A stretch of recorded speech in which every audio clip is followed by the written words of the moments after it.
पंतप्रधान नरेंद्र मोदी यांनी ब्रुनेई इथल्या भारतीय उच्चायुक्ताच्या परिसरात बांधलेल्या चॅन्सलरी भवनाचं आज उद्घाटन केलं. तसंच ब्रुनेईमधल्या भारतीय नागरिकांशी संवाद साधला. हे सर्व नागरिक भारत आणि ब्रुनेई यांच्या दरम्यानचा जिवंत दुवा आहेत असं पंतप्रधान म्हणाले. त्याआधी ब्रुनेई दारुसलाम इथे युवराज हाजी अल मुहताबी बिल्ला यांनी पंतप्रधानांचं स्वागत केलं. त्यानंतर त्यांना मानवंदनाही देण्यात आली.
ब्रुनेई आणि सिंगापूर दौऱ्यामुळे आसियान प्रदेशासोबतचं भारताचं सहकार्य आणखी बळकट होईल असा विश्वास पंतप्रधान नरेंद्र मोदी यांनी या दौऱ्यावर जाण्यापूर्वी व्यक्त केला.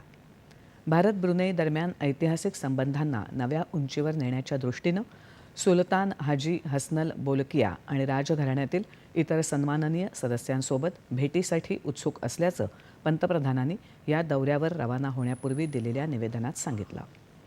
ब्रुनेईहून सिंगापूरला गेल्यानंतर राष्ट्रपती थर्मन षण्मुगरत्नम, पंतप्रधान लॉरेन्स वोंग, वरिष्ठ मंत्री ली सिएन लुंग आणि वरिष्ठ नेत्यांची भेट घेण्यासाठी उत्सुक असल्याचंही पंतप्रधान मोदी यांनी म्हटलं आहे.